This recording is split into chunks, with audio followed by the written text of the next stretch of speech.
Welcome back, everyone. We'll be up and running in just a couple of minutes. Tonight we're talking day 2, lesson 2 of our Amazon launch product on JungleBooster. We are talking samples tonight. We'll get underway in just a couple of minutes. If you are watching us on the replay, you can jump on junglebooster.com/live and grab all the notes from today's session. And if you are watching us live, jump onto junglebooster.com/live and jump in the chat room. Say hi. Come tell us where you're coming in from, where you're up to with your business. We'll get started in just a minute.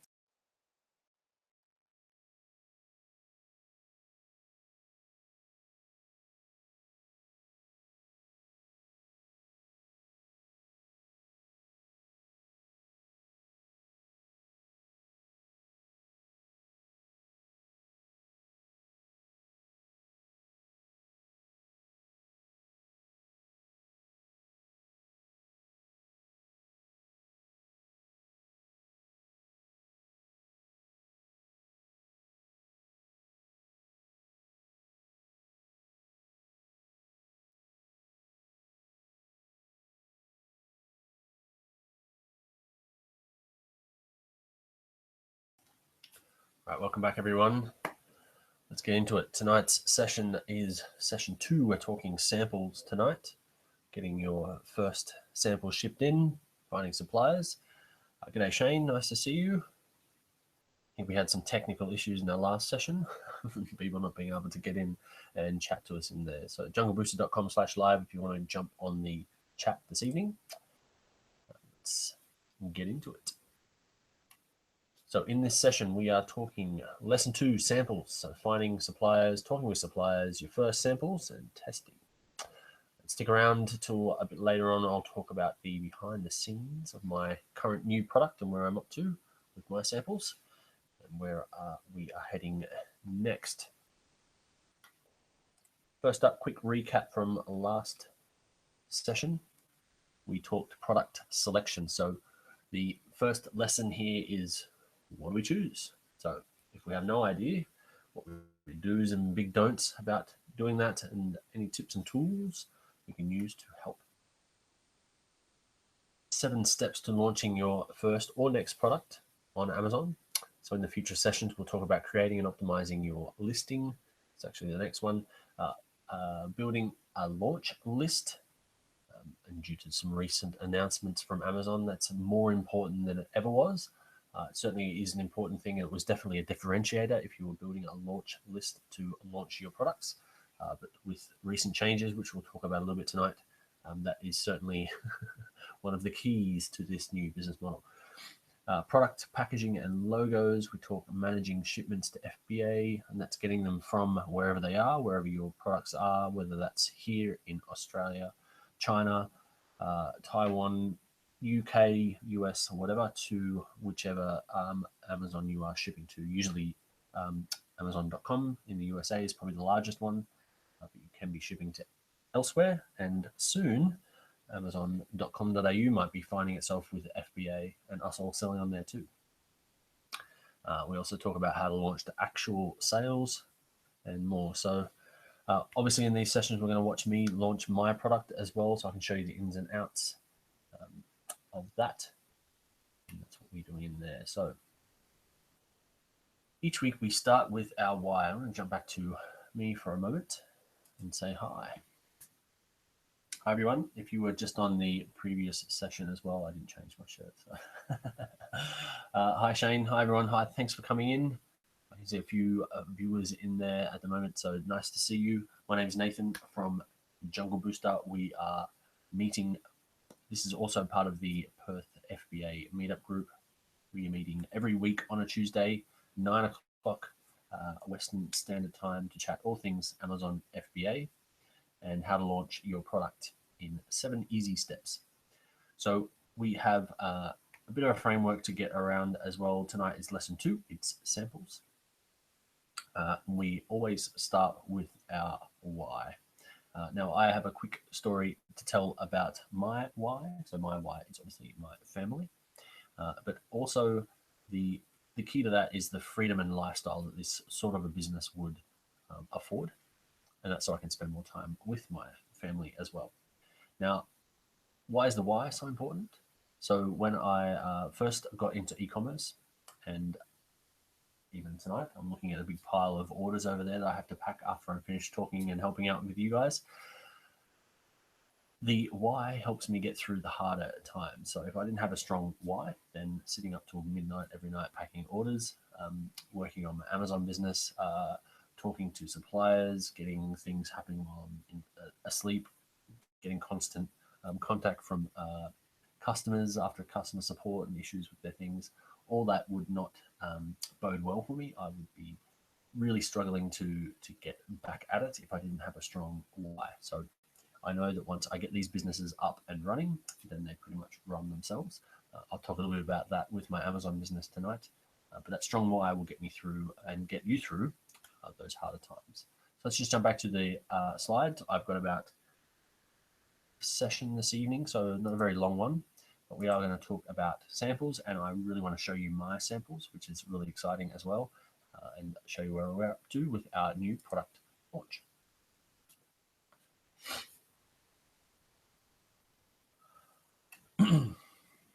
So as I said, always start with your why, because eventually, no matter what it is, it'll become a job. But if you do what you love, you'll never work a day in your life. So Amazon and fulfillment by Amazon, this new business model is awesome. And as part of my 2016 word of the year being focus, I doubled down on my Amazon business, and it's starting to pay off. So we are in Q4. I am on my fourth product. I had 1.5 flops. One of them actually is doing okay. I started liquidating it, and it's sort of picked up again. So I'm going to sell out of those in the end anyway. I don't need to actually liquidate them, but Q4 sales have definitely picked up. So I want to talk about that in a little bit as well. So quick recap from last session. What is Amazon FBA? So it's simpler, it's faster, it's more efficient. If you are into any sort of product, business, or e-commerce, normally you would have to find your product, you would have logistics to get your product to you, you'd store it, you'd pick, pack, and ship it, and you'd find the customers, and you'd do the advertising, and you'd do the sales, and you'd do the website, and you'd do the e-commerce fulfillment, and you do the PayPal, and you do the blah, blah, blah, blah, blah, blah, blah, blah. And then the fun starts where you need to track out to your customer, you need to give them tracking details, it goes missing with Aussie Post, they call you all the time, they are missing product, it's broken, Aussie Post threw it off the bench and it's smashed, or etc., etc., etc. Enter fulfillment by Amazon. You send your product to an import agent in the US, and Amazon does everything else. So you can do some pay-per-click advertising to increase your visibility on Amazon, but they bring 300 million credit cards on file, and they pick, pack, ship, and handle all of the tracking, all of the shipping details, any missing items, any broken things, any broken in transit or missing packages at the customer's door, things like that. Amazon will sort all that out for you. It's wonderful. So how do we launch on Amazon? Now, I adapted the 7-day startup as a great business model that I've used several times now to start my own businesses to Amazon FBA. So day one, or lesson one, is ideation, and we're looking at product research on Amazon FBA. Where our minimum viable product is actually contacting the supplier and getting some samples, which is where we are tonight. In future sessions, we talk about creating our seller accounts, which is naming your thing, getting your logo up there. Creating a listing is building out your site, because Amazon obviously is already our site. So the site, when it comes to your Amazon business, is actually creating the listing. It's a super important part, obviously, because each of your products has a listing, and listing is where everything is at. Also equally important is marketing. And when it comes to Amazon marketing, it's keyword research and your review list. So getting some reviews on your products is key. We talk metrics and sales and margins. There are some cool tools you can use to work out what the FBA fees will be, how long your projected sales and margins would work out to being some kind of cash flow. This is something that is something you don't need to worry about up front. But if you are looking at any sort of growth and your margins aren't very high at first, then you're going to need to insert some of your own funds. But we'll talk about that in future sessions as well. Cash flow is king in this business. And finally, launch. And how do we launch and actually get sales? So we can get visibility, which causes more sales, and the engine of Amazon begins.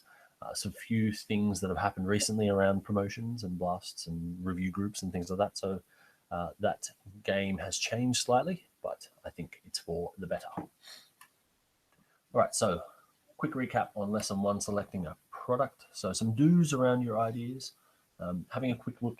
If you don't know what your product, what sort of products you could do, if you've got zero idea whatsoever, go and have a look at what you've recently bought.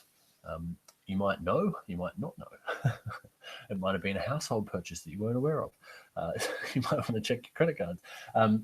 What have you recently bought? What's something? Take notes around the house of things that you might have that could be potential products. You've also got hobbies that you might have as well. That you might be into cycling. There might be something in the cycling niche that you would obviously have some sort of awareness. And lastly, what do you spend money on without actually thinking twice about it?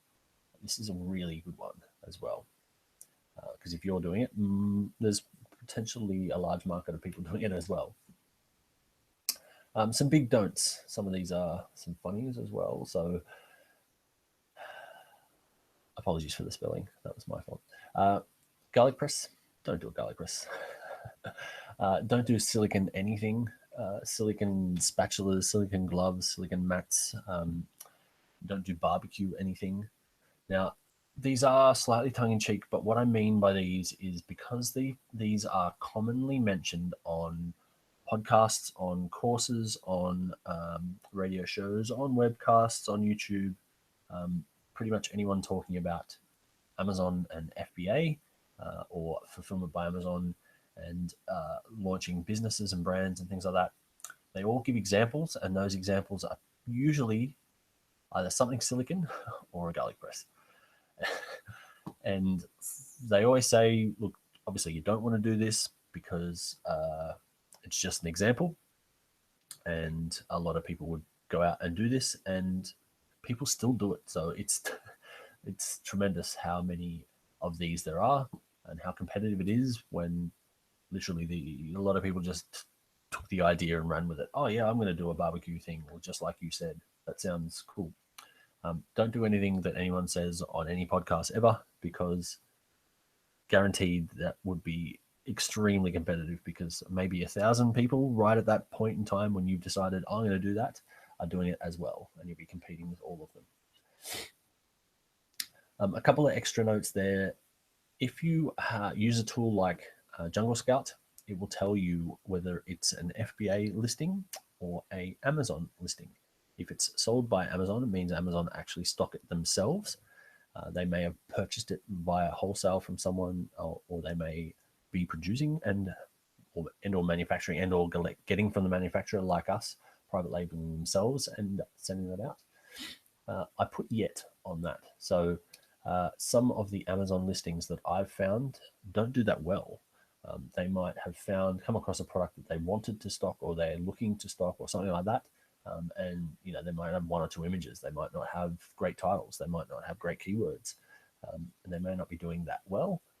So that's kind of a yet. If you're just starting out, I probably wouldn't go for that, because it can be quite difficult to compete with Amazon, but it's not necessarily impossible. The other yet is electronics. So electronics is a very difficult niche to get into if you're looking at importing products potentially from China. With electronics, there are a lot of standards depending on which country you get into. So the US has standards. There are different standards for the UK. Obviously, there's different power outlets if it's not battery charged. There's now new flight regulations around batteries being in or out, or rechargeable, or lithium, all that sort of stuff. So electronics is tricky. Then there's the actual consumer side of things. So does it have switches? Does it break easily?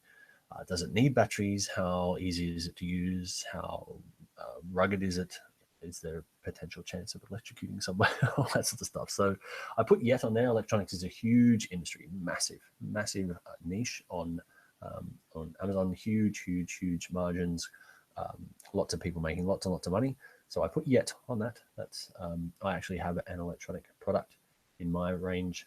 It's not doing that well because I run into a few of those issues, but it's definitely on the cards for later once we've got some experience. And the other one is food. So anything you can ingest has lots more liabilities around it. So people can get sick or die from something they put in them, and if you're supplying that to them, it's definitely a scary thought. Then again, food, again, huge, huge. So lots of possibilities there. It is a gated, what's called a gated category on Amazon. So you need to get ungated. So you have to prove that you have been stocking and selling successfully these products for quite some time at scale. I'm still trying to get ungated for food and supplements for my account. I'm having all sorts of dramas with it. It's not an easy process, and I think fair enough. I wouldn't like this to be super simple, considering I purchase products from these websites as well. So it's nice to know that it's not every man and his dog can just grab something, call it food, and put it up there for sale. So it's probably a good thing. But again, that's a yet. So there's a few things to get yourself familiar with. I wouldn't jump straight in and say I'm going to sell a children's lolly or something. Might be a little bit trickier than you expect. The other thing for product selection is where I usually start is thinking of a keyword and a niche. One of my favorites being stainless steel. So I like things that are stainless steel that are reusable and not plastic. But the sales estimates tool helps me understand breadth and depth of market as well. The tool that I use, it's probably the industry standard for this, is Jungle Scout. You can grab that. I think we've got a $10 off or something on ours as well. If you don't have this and you're looking to get it on Amazon, it's the greatest tool to get started with. But that's one way that I start as well.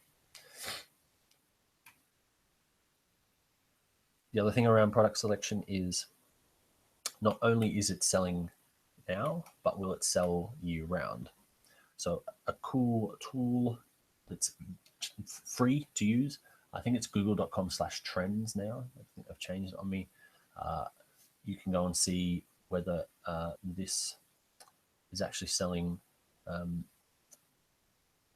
This is actually based on search traffic, but we can assume that people are searching and buying at that time. Looks like this is once a year, a seasonal product. And another tool called camel.com, where you can actually check pricing history and see how long the competitors and things have been around as well.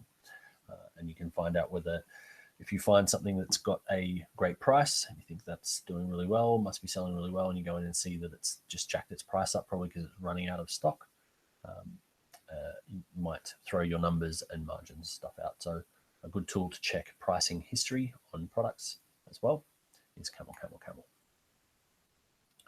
So when we went round our ideation phase for my product, the niche that I have chosen is the nootropics or smart drugs niche. This is Google Trends over the last 8 years. It has gone completely bananas over the last 3 or 4. It's certainly a hot topic for me. I already sell these types of products. I take a lot of them myself, so it was an easy one for me. So I am looking at going against my better judgment and getting into the supplements niche. I have some experience there, so I'm not flying completely blind, but I'm very well aware that it's a tough market to get into. So the ideation phase for me was I have chosen my niche, chosen my keywords, and I'm now looking at a supplement product. All right, so let's go and find our first products. Now, these are the two main sources for products, especially outside of Australia and the US, which is Alibaba.com, which I guess is China's front door to all its factories. There are also some other countries that list on Alibaba as well, so India and Pakistan and Taiwan, I think, is listed on there as well. I've even seen some German sellers on there as well. So it's definitely opening up. Alibaba is expanding rapidly. It's now, I think, 30% of China's websites host on Alibaba's cloud services. So Alibaba is one of the biggest web properties in the world at the moment. It's still a little bit dodgy when it comes to finding customers and suppliers on there, but we'll get into that in a bit. A new kid on the block is Global Sources, which I'm using regularly now to find and source products and talk to suppliers. I'm finding the chat back and forth with the Global Sources suppliers is much more fluent, much more responsive, and much more pragmatic. I'm getting more information, more timely and useful information from the guys, and it doesn't sound like I'm getting the runaround from middlemen and things like that as well. So Alibaba.com is, as I said, massive. They are expanding rapidly. I read an article recently on their expansion plans, which sound maniacal, to say the least. But they have been hosting events here in Australia recently to sort of promote the trade agreements between Australia and China and the e-commerce expansion plans, and using the Asia Pacific realm as what they're looking to expand into. So they're looking obviously for entrepreneurs and people listing on Amazon and things like that to come along to seminars and stuff. So it's now is a pretty warm time to be getting into this kind of a market. All right, so how do you contact suppliers? One of my biggest tips, and I learned this the hard way, when contacting suppliers, to make sure that you stand out from the hundreds and hundreds and hundreds of inquiries they get on a daily basis. The first thing is to get a real email address, not a at Gmail, not a at Hotmail address. Get a real email address.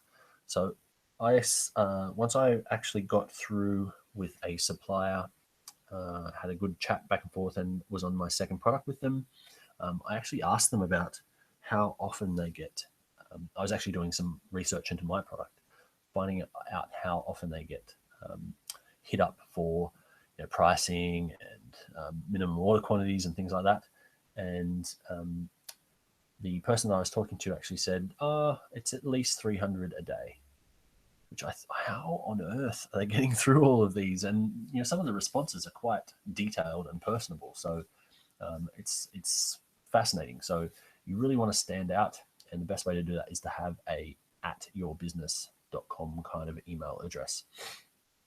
You can simply get one with HostGator if that's where you've got your website. You can add email onto that really cheaply for like $1 or something. The one I use is Google Apps for Work, and then I can modify and change my business name anytime I like. I think I've got about 55 email addresses with Google Apps for Work, and I've paid for one of them. So it's a very scalable, cheap service. And obviously it's backed by Google, so all of your email goes to Gmail. It's fantastic.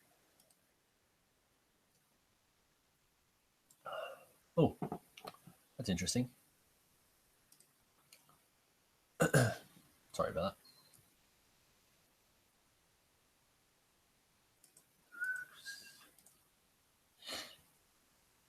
that. The other thing to talk through with your suppliers when you're contacting them is you want to think that you are going to be building a relationship, a long-term relationship. So you want to find quality sellers. You want to come across as the buyer of your company and not the owner. That gives you some leverage for conversation. Definitely think of it as a long-term relationship. If this is a company that you're potentially going to be sending thousands of dollars to and having them send thousands of products to a different country to thousands of your customers, it's important to have a strong relationship. You want to get samples, and you want to get samples of the product and the packaging. Packaging is key to this as well. So I have been back and forth several times with my current supplier on this new product around packaging. They seem to want to give me large quantities of the smart drugs in large bags and have me sort everything else out. I still haven't managed to convince them that what I want is an end-to-end solution from them. I want them to package them up and I want them to label them.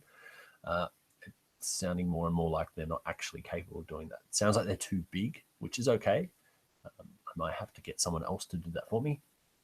But samples of your product and packaging, if your supplier can do both, it's a boon. Definitely ask for that, as it will save you some time and save you some shipping costs. The actual cost itself to get someone else to do the packaging won't be that much of a difference, but it's the time and the potential shipping between that could cause some issues. And obviously the first MOQ, or minimum order quantity, we'll talk about in a sec as well. So if you are using Alibaba.com, a few things to be wary of. Now, the site has actually changed recently. It's now, they said streamlined, but I'm having trouble finding stuff. So I'm not sure if streamlined is actually the right term for it. But there are 3 ticks.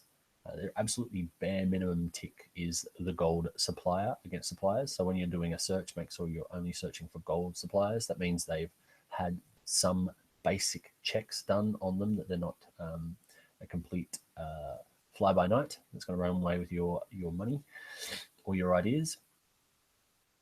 The other one is trade assurance and assessed supplier. An assessed supplier has had an independent Alibaba inspector go out and make sure that they are actually a legitimate factory and not just taking photos of someone else's factory and saying that that's them. And trade assurance means that there is a sort of a kind of like a PayPal kind of thing on the cash. So they'll hold on to some of the cash for you to make sure it doesn't go missing and you get what you want. And you can tick that off before you actually release the funds.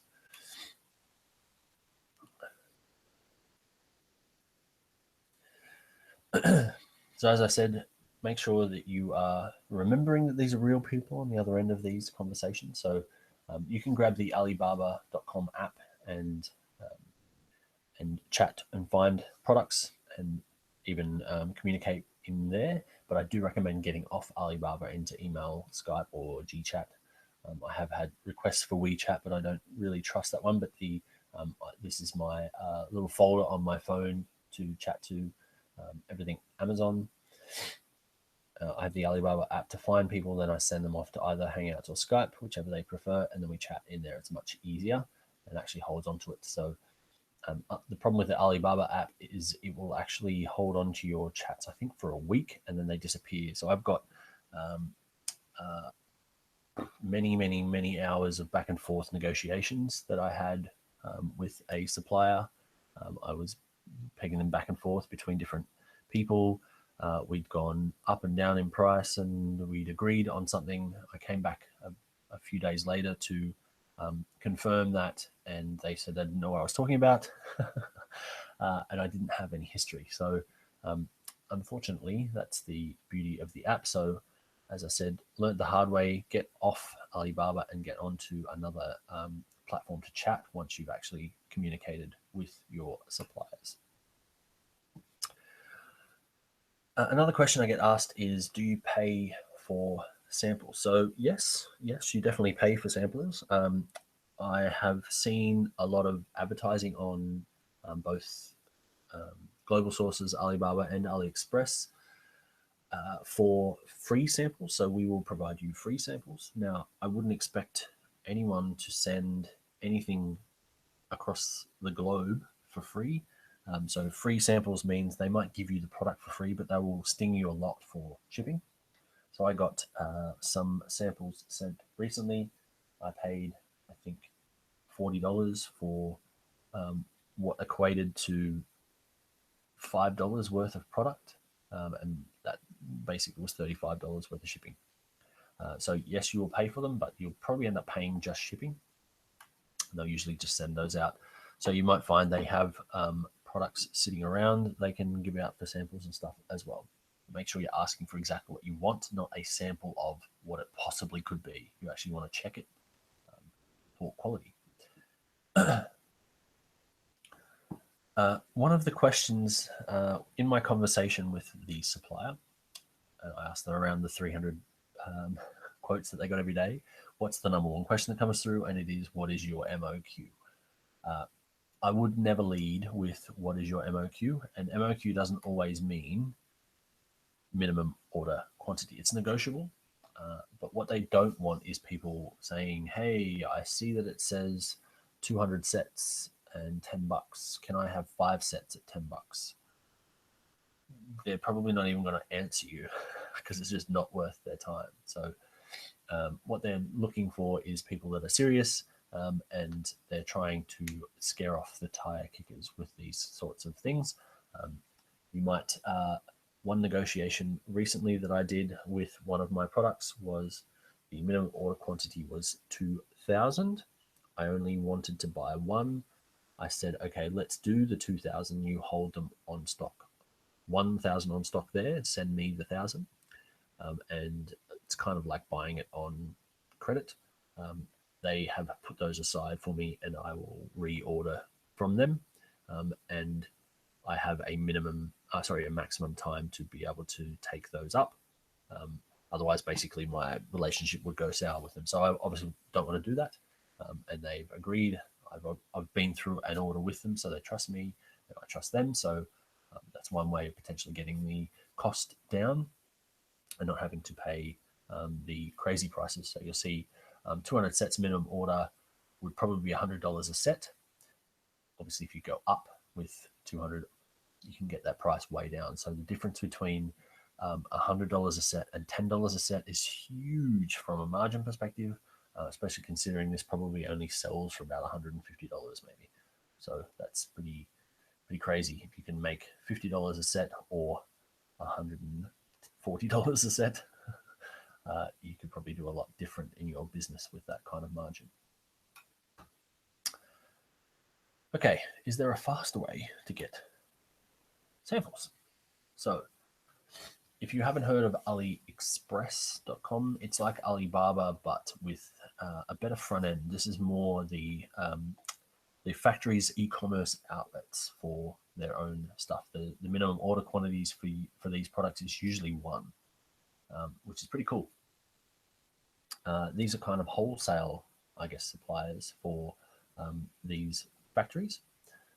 And you could easily do a $500 challenge, go and grab a bunch of product from here and actually go and sell that. The margins would be pretty low because the products are more expensive on AliExpress than they are on Alibaba. But it's a good way to validate a product, test it out. You could take the samples to yourself, test them out and see if they are any good. Then you could move them on and sell them, or you can directly sell them on and see if they sell, see if you get any positive reviews, and then validate it that way as well. So where am I up to with my day 2, my lesson 2 validation? So my samples.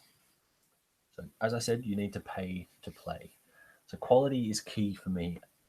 As I said, I'm looking for quality in the product, quality in the look and feel. Because I'm getting a supplement, I need to get it tested. So I need quality in the actual product itself and quality in the packaging. So I need to stand out from the crowd. I can't have something that looks too medical.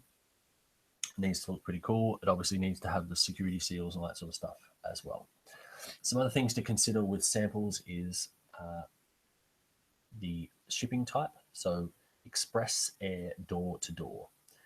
If you don't remember anything at all when you're thinking samples or thinking purchasing or shipping, that is the most important. Express, air, door to door is the price that you want to get quoted on, because basically you want the factory to send it to your house. Lots of factories will try and get away with free on board, which means they'll send it out of the factory and pretty much you do everything else, which is crazy when you think you it's sitting in some province in China. So how on earth are you going to get it from where it is to where you are? And trust me, that's pretty crazy because I've had to do one of those myself. It's not easy and it's very hard and it's very expensive. Express air door to door will mean they will get it out of the country and get it onto something like a DHL or UPS and send it over to you. And it usually, the last thing I got sent was 3 days. It's a little bit more expensive, but it's fast and it's tracked and it's convenient. So, and the last part of this is testing.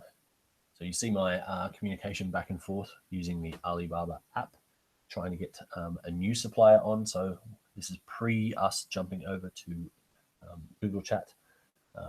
You can see that we are back and forth and we've moved on to an email platform. We've asked for a few bottles of each, 3 samples we packed into 3 bottles. And then I'm looking at a separate one. We're looking at some different Ziploc bags and things, so to check out the packaging. And he's gone off to check with his boss. So regardless of whether this person is the boss of the company or not, he's doing the same thing that I would do, which is if he comes back with something, I say, okay, I'll go and check with my boss and I'll come back to you. So it gives you kind of a leverage point, both of you, to be able to negotiate back and forth and come with different offers and things like that.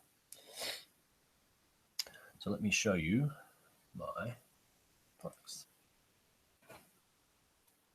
So they came in a, what I ended up getting was 3 bottles of my supplement.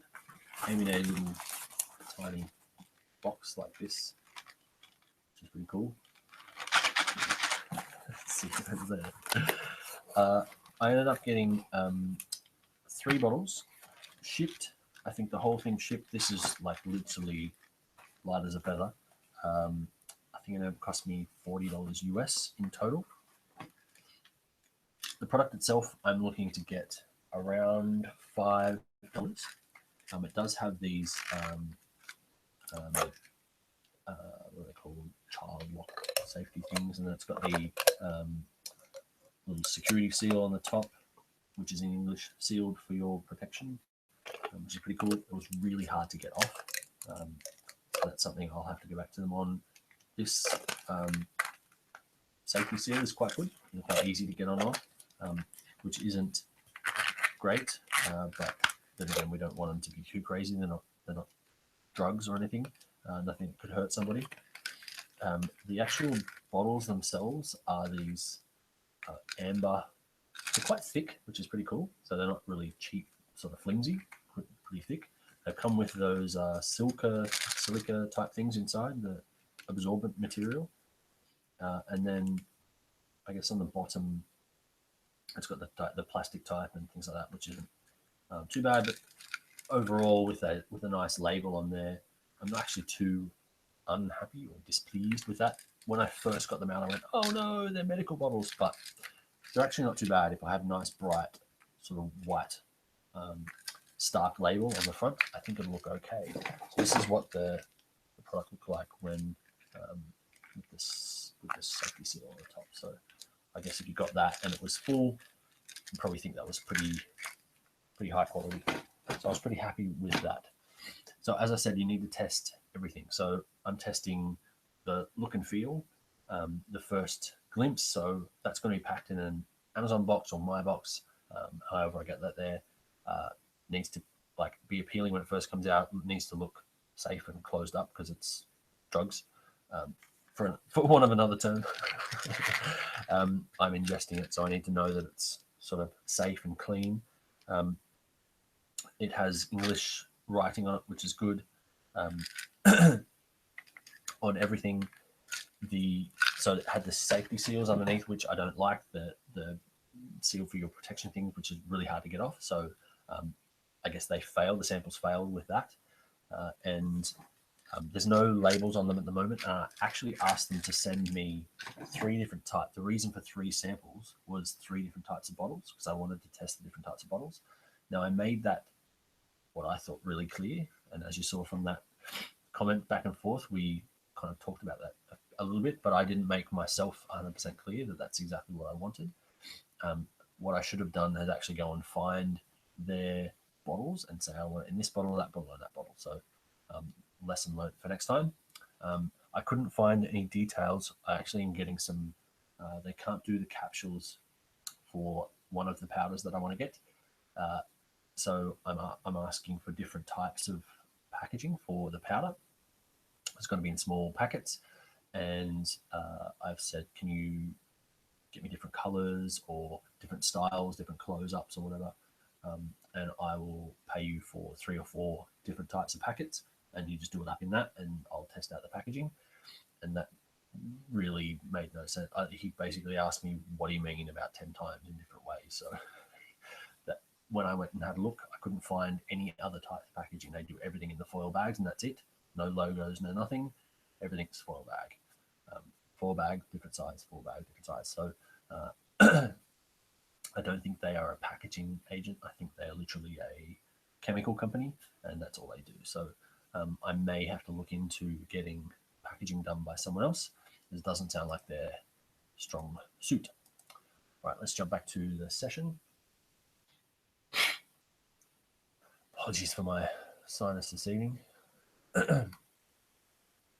All right, so coming to a close for tonight's session. Is there more to this FBA thing? So there's definitely more.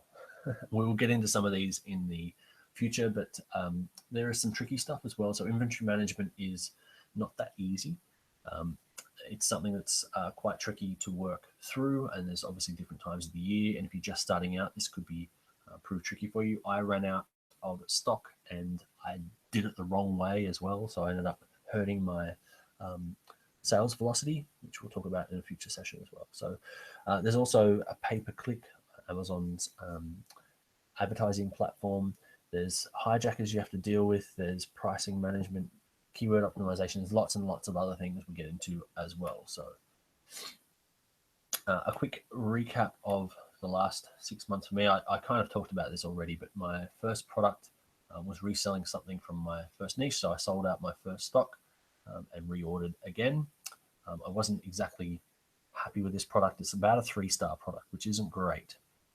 Again, it's electronic, which isn't great. The electronic itself isn't great. It's just a product that I had around already, that I'm selling already.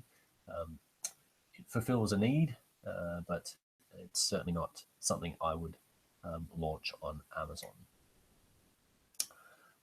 Again, numbers for my product 2 was an epic fail. I had really bad pictures. I basically spent no time on this. This was another product I had lying around. It was actually a failed sample product. I asked for some samples. They said I asked for 10. They said they'd send me 300 for the same price. So I said yes. They sent me the wrong ones and then wouldn't take them back. So I didn't pay very much, maybe $20 or $30 or something for 300 products. So I sent them in and basically spent no time, no effort, and it's not a very good product. So epic fail on that one, liquidate. Number 3 was the first real researched private label product. We spent a lot of time on finding the right one, finding the market. And we had our first results within 7 days. We're really happy with that. It sold 54 units in the first 30 days. So I was really, really happy with that. And product number 4 is when we started to run into our first issues. So I was obviously very gung-ho with my third product, my real first foray into doing it properly, going really well. And we ended up having a problem with our supplier, who sent all of these ginormous, lovely boxes full of my product to my address instead of the US. So that ended up costing us quite a lot, which we had to chase up our supplier for, which they agreed to in the end. So it took a lot longer to get to Amazon than we'd hoped for, and we lost out on a lot of upsell because these products go well together. Possibility on that as well added weeks to our turnaround. So my biggest win-ins for my Amazon business so far was all of the learning. So it is a steep learning curve, and you do learn by doing. So you don't learn until you launch. And building up a team. So I actually have a team behind me helping with this at the moment, and that was absolutely a boon. So I have a guy who lives in Argentina who's on the US time zone, and that helps a ginormous amount. And we have some VAs over there as well to help with customer service. And then I can do all of the supplier stuff on the Australian time zone. So it works out really well. All right, quick recap of my number one goal is scaling to 6 figures. So one product, 10 sales a day at $10 profit per product per sale, and then scale that out. So 10 sales a day of a product, and that product is making $10 profit. That's $100 a day. If we have 10 products, that's $1,000 a day profit. So easily 6-figure business. And my one metric that matters is if I can make that hit 10 sales a day within 3 months, it's a good product, and I will keep going. All right. So quick recap, finding your first supplier and samples. You can easily see sales stats for potential products using Jungle Scout and using merchant words. Alibaba and global sources are the two most dominant supplier bases for you, and definitely pay for your samples.